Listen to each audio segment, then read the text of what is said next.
All right, we are back now here at the KFYR Plus News Desk, and we are going to go to Minot right now as the Norsk Høstfest, they are holding a press conference, so let's go ahead and take that live right now.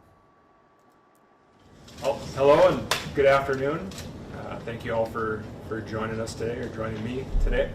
I haven't met many of you, but I'm John Mackner, the president of the Hostfest board, and today we wanted to call a press conference to, first of all, just reaffirm that the festival this year is proceeding as planned, and that the Hostfest board has assumed management responsibilities for the Hostfest this year. You've been given the news release, so I won't repeat specific information in there. Other than one piece I want to emphasize the most is that this is an onward and upward opportunity for the Hostfest, and we're excited for what this opportunity means for Minot. Our Hostfest board will be more hands-on than ever this year as we work on planning, promoting, and managing the festival. We're confident we'll become a better, more engaged board as a result of this process, and we'll find the best possible staffing solutions for this year's event. On top of volunteers, one key piece to that is our internal staffing, and we've offered employment to any Epic Event staff members who live here in Minot to continue that under Hostfest direction. This will be new turf for all of us, so I may not have specific answers for you at this time, but as we get more information, as we progress down the road, I'll be able to provide additional media updates as I get them. Any questions about Epic companies will need to be directed to them, as I have no knowledge specific to their business. With that said, I'd open it up for any questions from reporters. Can you walk us through kind of the best that you can, the timeline of how this unfolded over the past few weeks? Very abrupt, how things played out, going from announcing the entertainment just a few weeks ago, less than a month ago, to now the decision that the festival is going to proceed under your own management. Can you talk about the timeline? The timeline was quick. With regards to Epic, we agreed that it is mutually beneficial for both parties to go our separate ways, and we feel we're on a good path for Hostfest.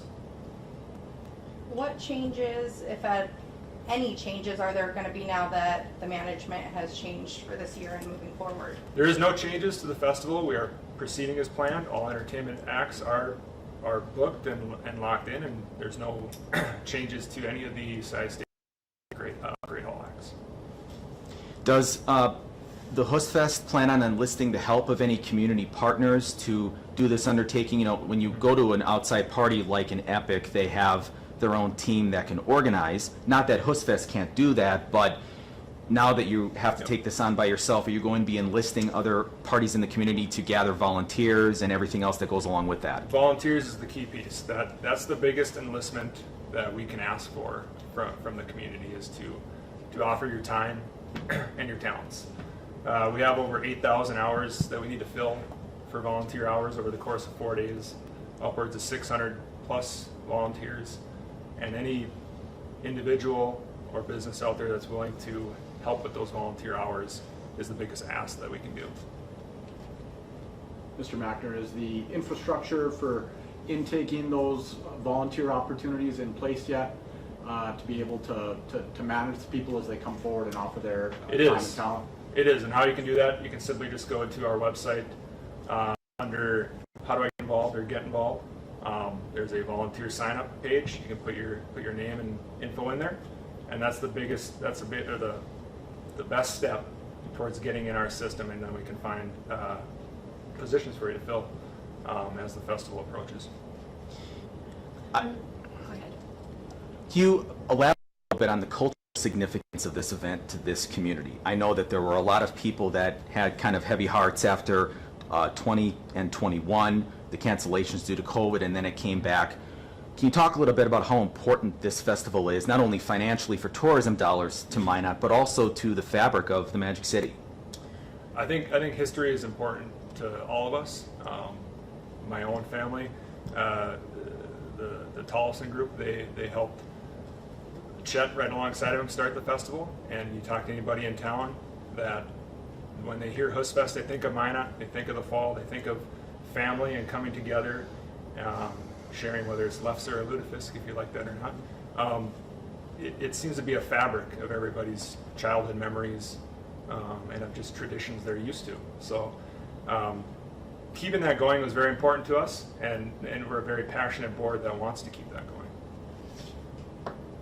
I'm not sure what kind of contract or arrangement that Norsk Høstfest had with Epic, but now that Epic is out of the picture, how does that change things for Norsk Høstfest financially? The financial matters I can't discuss. We're a private organization. What I can tell you is that as a board member, we've been working on it, finding a clear path forward, and that's something that we are taking seriously, and that's why we're proceeding as planned with the festival. But I'm thinking, if you're not paying Epic, Epic's not taking a share, does that make it a little easier? Or maybe I not really, so much? as far as the easier hardness, this will be a big undertaking for our group, and we are committed to making it work. Easy wouldn't be a word that I would throw around as far as planning for the festival.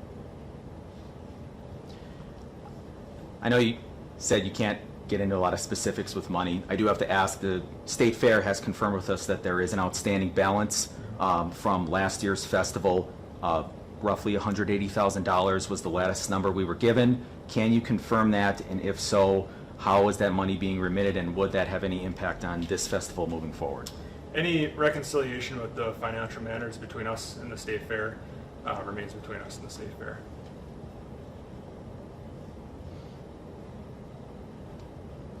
Anything else? Mr. Mackner, any closing requests from those that are in our community? You've mentioned that there's a lot of passionate support in Minot. Any final ask of all those who want to see this event continue and are passionate about its success? Yeah. In terms of requests or And I- things we in the community can offer? And I touched on it a little earlier, the time. Your time, volunteers is what makes Hostfest go. That is the heart and soul of Hostfest. Volunteering your time is a big component to that.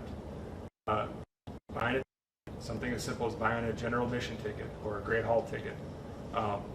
That is our main source of funding alongside of corporate sponsorships that we get. Those are the two avenues to financially support Hostfest. And then just the last piece, I'd say just trust in the direction, trust in the future of Hostfest. We do have a board that's very committed to making it work. We're here for Minot, we're here for the festival. We want to see it go off, we want to see it continue, we want to see it progress into what it used to be. I know that there's been, rumors circulating, of course, even specifically about the Hostfest. Is there anything that you want to really set the record straight about? Tell the people of Minot and North Dakota to set the record straight. Nothing that I haven't already said. Everything that is out there is going as planned, including all concerts. So I will set the record straight on that piece. But everything as far as festival planning goes, any announced concerts, any announced acts, they're all moving forward. Okay, thank you. Thank you.